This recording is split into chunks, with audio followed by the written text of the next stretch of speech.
Sanggar Cerita mempersembahkan Sabda Pandita Ratu.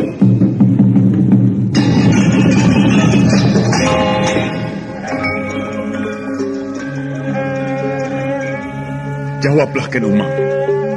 Benarkah kau berada di belakang peristiwa ini? Tidak, Tuanku. Hamba tidak berada di belakang peristiwa yang baru saja terjadi. Kau tidak berbohong, Ken Umang? Baginda Tuanku tidak percaya kepada hamba. Jawab pertanyaanku. Kau tidak berada di belakang peristiwa ini? Tidak. Umang, aku minta jawab dengan kejujuranmu. Janganlah kau menimpakan sebuah kesulitan kepadaku. Jika sampai terjadi sesuatu pada Pangeran Pati, maka semua orang di Singasari akan menuduhku. Akulah sebenarnya yang melenyapkan Anusapati. Ayo, jawablah, Ken Umang. Baginda, hamba tidak mau Baginda bersikap kasar seperti itu kepada hamba. Hamba sudah menjawab bahwa hamba tidak berada di belakang peristiwa itu. Hamba mengatakan sebenarnya, hamba memang berkepentingan dengan lenyapnya Anusapati itu, karena ia akan menjadi duri di dalam daging hamba.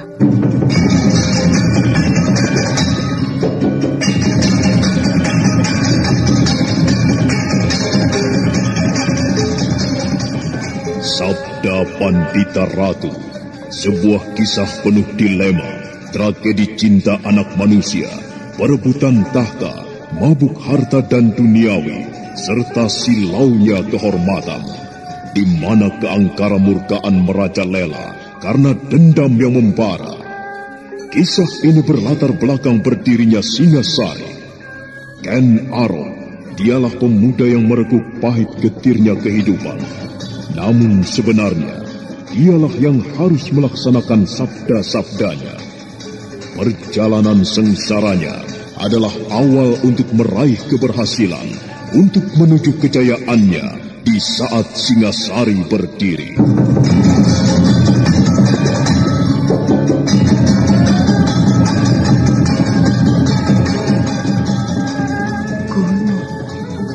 Gunung tidur akan meletus. Apakah ayahmu selama ini sedang mengamati gunung? Gunung apa? Seperti kurang pekerjaan saja mengamati gunung. Jika yang diamati adalah gunung yang akan meletus, siapapun mempunyai kepedulian besar terhadap peristiwa itu, Adi Tawang Alun, karena membahayakan jiwa orang banyak. Rasanya tidak. Dan aku kira bukan itu yang dimaksud oleh ayah. Tentu bukan gunung yang sebenarnya.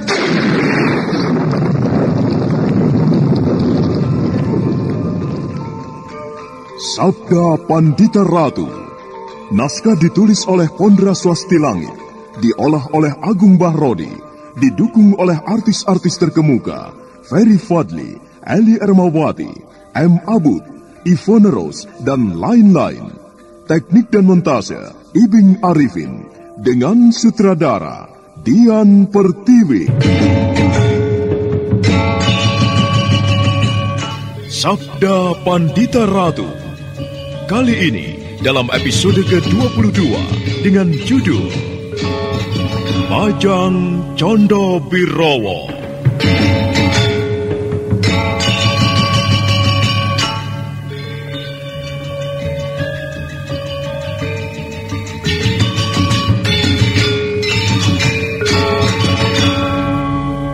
Dalam seri ke-657 ini, dengan para pemain, Aris sebagai Saung Songo, Siska sebagai Galuh Titis, Suryadin sebagai Wondo Geni, Herman sebagai Windu Pawoko, Yati Indra sebagai Tawang Alun, Naryo sebagai Lembu Lamatan, Norman sebagai Badrawati, Banda Lubis sebagai Lare Angon, dan Asdi Suhastra, pengantar cerita.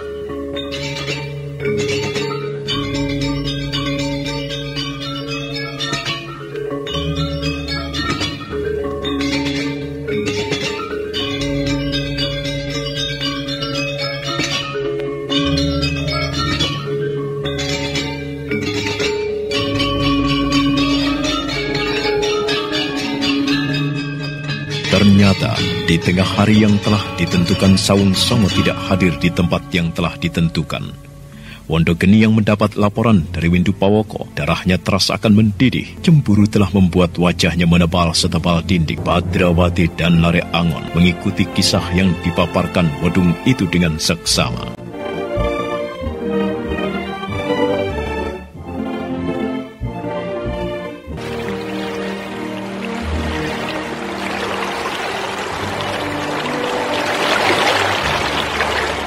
Jadi Sawung Songo justru berkuda dengan Galutitis dan tidak mau datang ke tempat ini. Iya. Keparat. Undangan untuk datang ke tempat ini sudah aku sampaikan kepadanya, Kakang. Akan tetapi ternyata ia memilih untuk bersenang-senang berkuda dengan Galutitis. Itu artinya ia benar-benar melecehkan kita. Kita ini dianggapnya apa? Kita susul. Kemana arah mereka berkuda? Ke arah barat, Kakang. Kita susul atau kita cegat mereka. Perbuatan Sawung Songo benar-benar sudah keterlaluan dan tidak bisa kita biarkan. Apakah sebaiknya tidak kau pertimbangkan lebih dulu, Kakang Wondogeni? Apanya yang harus dipertimbangkan? Apanya? Jangan melakukan apa-apa selama bocah gila itu bersama-sama dengan Galutitis. Mengapa Lembu Lamatan? Mengapa? Ya, karena kau akan semakin jauh dengan gadis itu. Galutitis akan semakin tidak bersimpati kepadamu. Pertimbangkan sekali lagi, Kakang. Gila. Ya, kecuali jika kau memang telah siap untuk tidak akan mendapatkan gadis itu.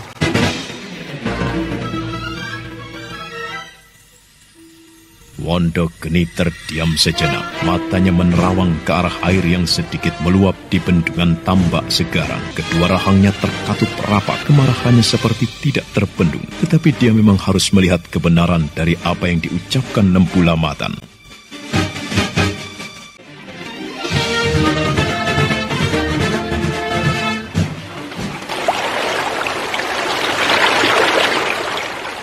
Bagaimana?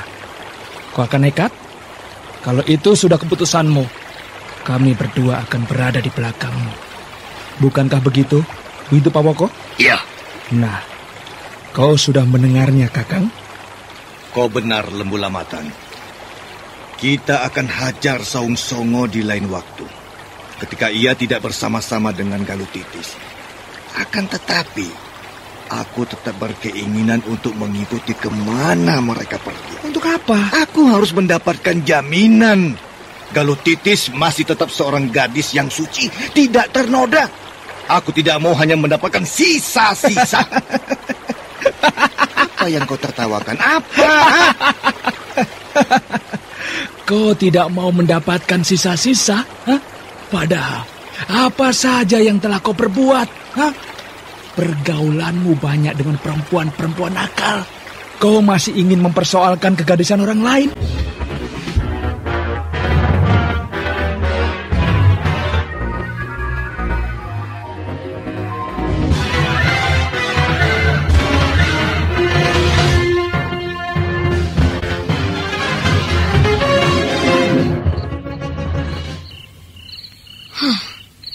Sebuah cerita yang menarik, Paman Lare Angon.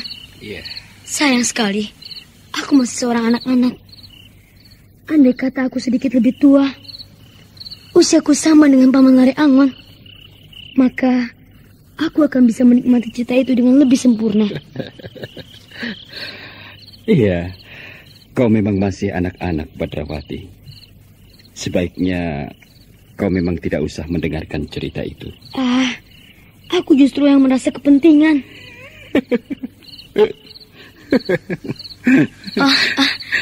Bagaimana kelanjutan cerita itu, Paman Ludung? Terjadi perkelahiankah antara Paman Sawung Songo dengan Wondogeni? Tatapan mata Wedung itu kembali menerawang. Sesaat lamanya dia memperhatikan pucuk candi Swambara Budura yang di dalam hitam malam itu nampak menyeramkan. Dan cerita itu pun kemudian kembali mengalir.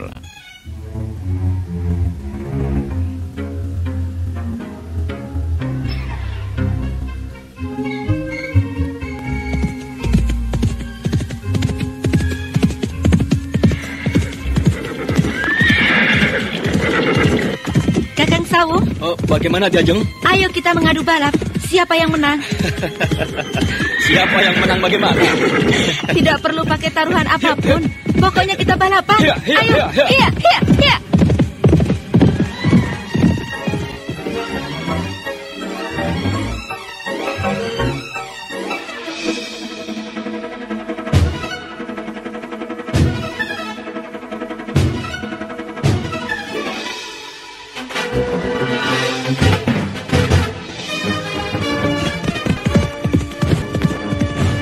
Sepasang manusia yang masih muda usia itu beradu balap, mengadu kecepatan berkuda, dan bagaikan anak panah yang lepas dari busurnya.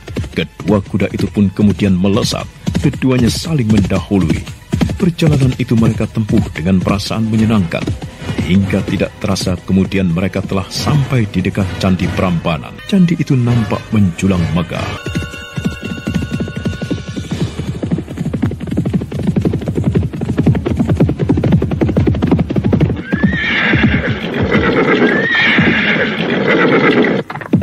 Apakah kita telah sampai, Adi? Iya. Kau lihat, rumah yang terpencil di sana itu. Kita harus menyeberangi sebuah jembatan yang memang telah disiapkan oleh Paman Haryo Panularan. Sayang, jembatan itu tidak kuat untuk dilewati kuda. Hingga kuda kita harus kita tinggalkan di sini.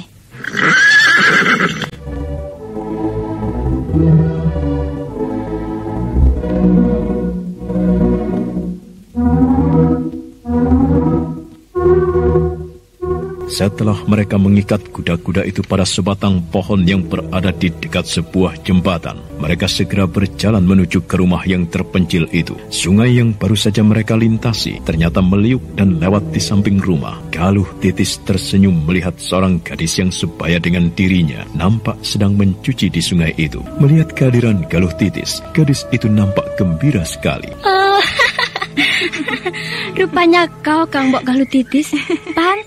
Pantas kenapa? Banyak perenjak berkicau? Bukan, gambreng banyak mendengung tadi. Masa yang menyongsongku gambreng? Ayo masuk. Ya. Dengan ramah, gadis cantik yang bernama Tawang Alun itu mempersilahkan kedua tamunya masuk ke dalam rumah. Dan setelah berganti pakaian, Tawang Alun kembali menemui kedua tamunya. Galuh Titis segera memperkenalkan Sawung Songo kepada Tawang Alun. Di dalam hati, Sawung Songo terpesona oleh kecantikan gadis itu. Sebenarnya ada keperluan apakah Kang Mbok datang kemari? Aku diutus ayah untuk menemui Paman Haryo Panularan. Kemanakah Paman Haryo pergi? Ayah sedang membedak di hutan. Itu kegemaran ayah, Kang Mbok. Malam nanti mungkin ayah akan pulang atau besok pagi. Aku akan senang sekali jika Kang Mbok mau menginap di sini sampai ayahku pulang. Itu tidak mungkin, Adi Tawang Alun. Pesan apakah yang bisa aku sampaikan kepada ayah? Ayah menunggu kehadiran Paman Haryo Panularan untuk membicarakan sebuah hal yang penting. Sayang sekali, ayah tidak menceritakan kepadaku apakah hal yang penting itu. Akan aku sampaikan jika ayah pulang, Kang Bo. Iya, dan kau, aku akan senang kalau kau juga datang. Aku akan mengajakmu mengelilingi padukuhan-padukuhan di sekitar Juwiring dengan berkuda. Wah, sebuah tawaran yang menyenangkan sekali. Atau barangkali kau bisa mendahului bersama kami. Kau bisa meninggalkan sepucuk rontal kepada ayahmu. Tidak, sebaiknya aku akan menunggu ayahku saja. Aku akan datang bersama-sama ayah. Baiklah, jangan sampai kau tidak datang bersama ayahmu ya. Jangan khawatir, Kang Bo.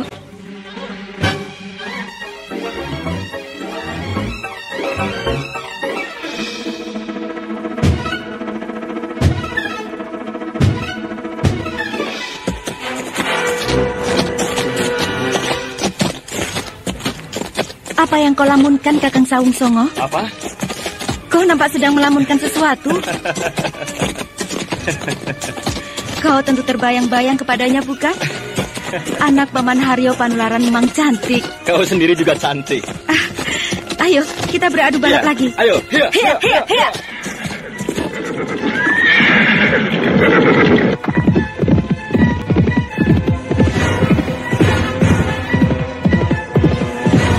Sebagaimana saat berangkat, saat kembali Juwiring itu pun mereka tempuh dengan kencang hingga tidak sampai didahului oleh datangnya gelap malam. Mereka telah mendekati Juwiring, namun tiba-tiba dada Sawung Songo berdesir. Dia segera menarik tali kendali kudanya.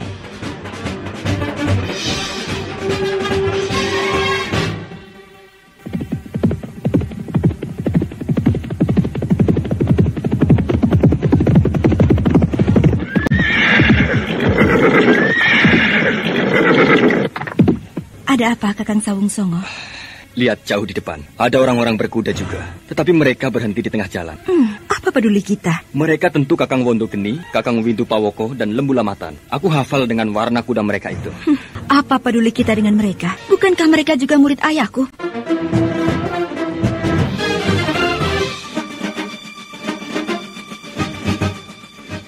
Sawung Songo merasakan jantungnya berdebar melihat 3 orang yang sedang menghadang jauh di depan. Namun dia harus memacu kudanya beriringan dengan Galuh Titis. Jarak yang jauh itu semakin lama semakin dekat dan semakin dekat.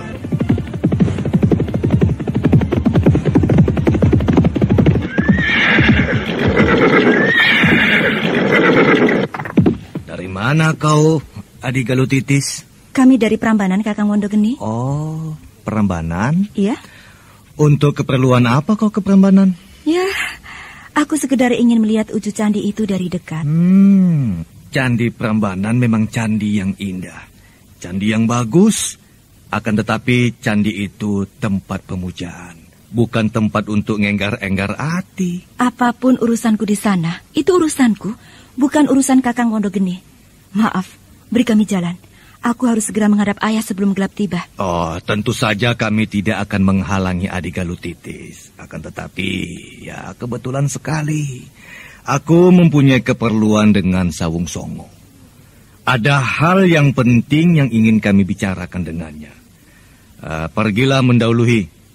Biar Sawung Songo tinggal di sini. Untuk urusan apa? Ya, tentu sama dengan jawabanmu. Itu bukan urusanmu.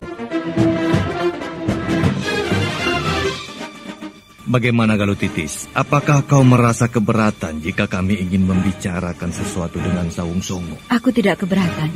Kalau Kakang Sawung Songo tidak keberatan.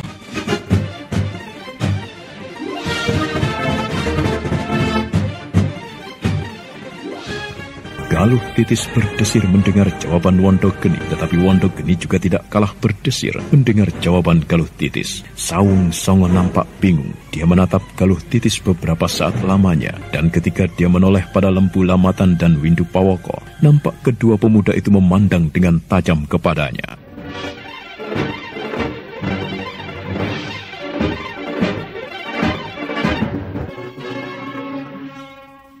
Bagaimana Kakang Sawung Songo? Apakah kau merasa mempunyai keperluan dengan Kakang Wondogeni? Hingga kau akan tinggal dan aku mendahului kembali ke Padepokan? Tidak. Aku merasa keperluan atau persoalan yang akan disampaikan kepadaku oleh Kakang Wondogeni belum terlampau mendesak. Itulah sebabnya kita terus. Nah, Kakang Wondogeni, kau sudah mendengar jawaban Kakang Sawung Songo. Berikan jalan untuk kami berdua. Kami akan melanjutkan perjalanan. Kakang Sawung Songo, menunggu apa lagi? Ayo, ayah tentu menunggu kita. Iya.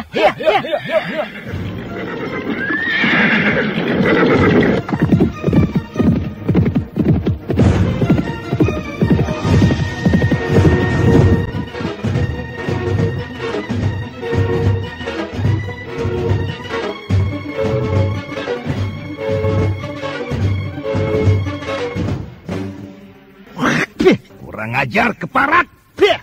Pengecut.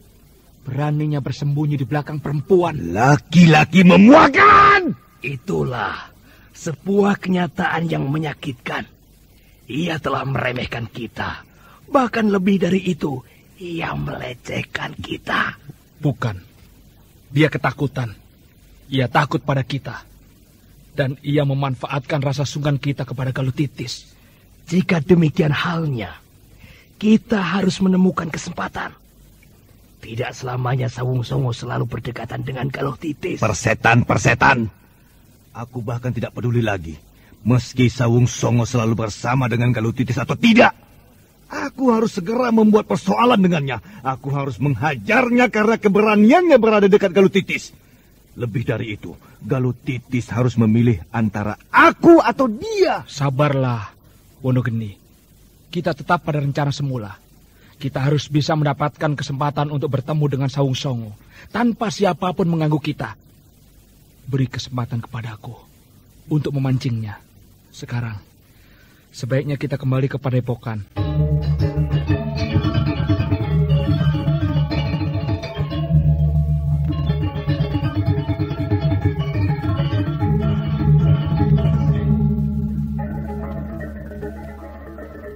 Malam di Candi Swambara Budura kian larut, bahkan telah melewati pertengahannya. Badrawati dan Narek Angon terus menyimak kisah yang dituturkan Wedung itu dengan seksama. Kabut yang turun melayang-layang membuat Candi Swambara Budura seperti tidak berada di dunia lumrah, tetapi di dunia hantu. Keadaan itu berbeda dengan suasana di perguruan Sekarjati, seperti yang diceritakan Wedung.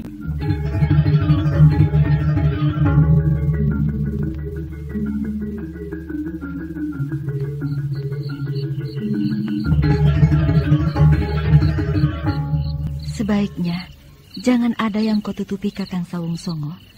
Ada persoalan apa antara kau dengan Kakang Wondogeni? Tidak.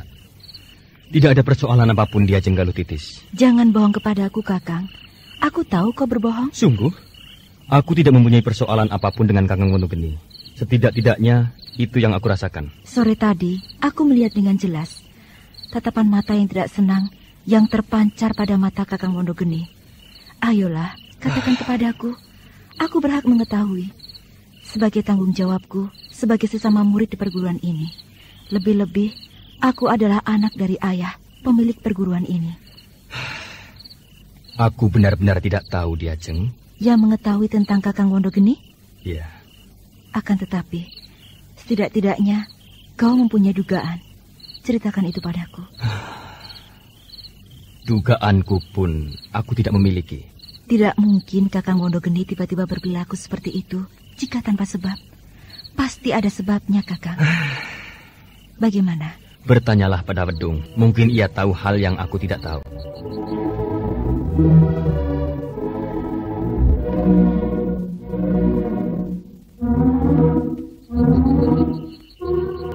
Apakah guru memanggilku? Tidak, Kakang Wedung. Aku yang mempunyai keperluan denganmu. Oh, soal apa? Ikut aku ke pendopo, Kakang. Kita bicara di sana. Baik. Di pendopo padepokan Sekarjati itu, Galuh Titis yang merasa penasaran atas sikap Wondogeni terhadap Sawung Songo segera menanyai Wedung. Wedung kemudian menceritakan semua hal yang diketahui dan diperkirakannya kepada Galuh Titis. Gadis itu terkejut dan kemudian termangu beberapa saat lamanya. Itulah yang aku ketahui, Galuh Titis. Jadi itukah penyebabnya? Menurut dugaanku, Kakang Wondogeni merasa cemburu kepada Kakang Sawung Songo? benar. Menurut pendapatku, semuanya terpulang padamu, Galuh Titis. Maksud Kakang? Kalau aku boleh mengetahui, bagaimana sebenarnya sikap dan perasaanmu terhadap Sawung Songo? Atau bagaimana pula sikap dan perasaanmu kepada Wondogeni?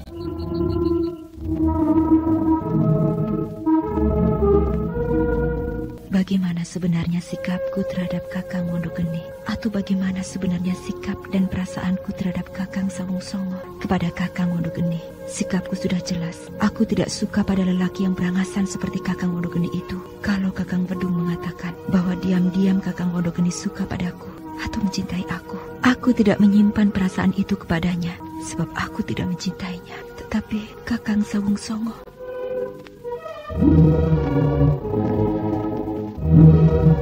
Selama ini, aku merasakan Kakang Sawung Songo sebagai seorang teman yang menyenangkan. Ia baik, ia tahu diri, ia tidak sombong. Kakang Wondogeni mencemburuinya. Aneh. Lalu, bagaimana sebenarnya perasaanku kepada Kakang Sawung Songo? Siapa? Aku. Buka pintunya. Itu suara Kakang Lembu Lamatan. Buka pintunya, Sawung Songo. Aku ada keperluan denganmu. Apa boleh buat? Rupanya aku tidak bisa menghindari. Harus berurusan dengan mereka. Apa boleh buat? Ada apa, Kakang Lembu Lamatan? Jangan banyak bertanya. Ikut aku saja. Sawung Songo tidak mempunyai pilihan lain lagi kecuali menuruti apa kehendak Lembu Lamatan. Ia bahkan tidak mendapatkan kesempatan untuk membetulkan ikat kepalanya. Sawung Songo merasa berdebar-debar ketika Lembu Lamatan membawanya keluar dari pagar perguruan dan kemudian menyusuri sebuah jalanan yang sepi. Akhirnya mereka sampai di tepi sebuah pulau. Nampak dua orang yang belum jelas wujudnya, tetapi Sawung Songo bisa menebak orang itu adalah Wondogeni dan Windu Pawoko.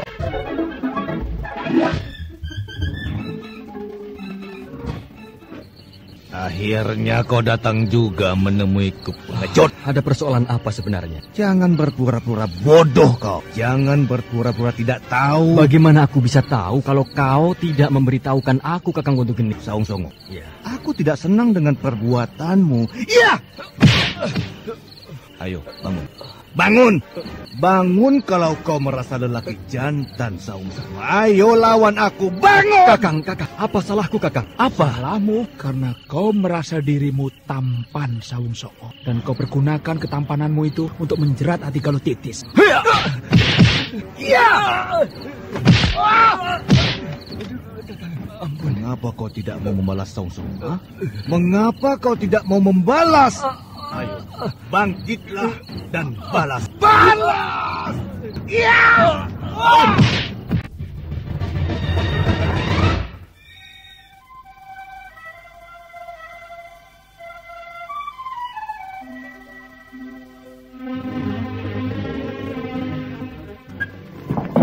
Oh, jagat Dewa Batara. Saung Songo, apa yang terjadi padamu? Kau kenapa? Tubuhmu babak belur seperti ini.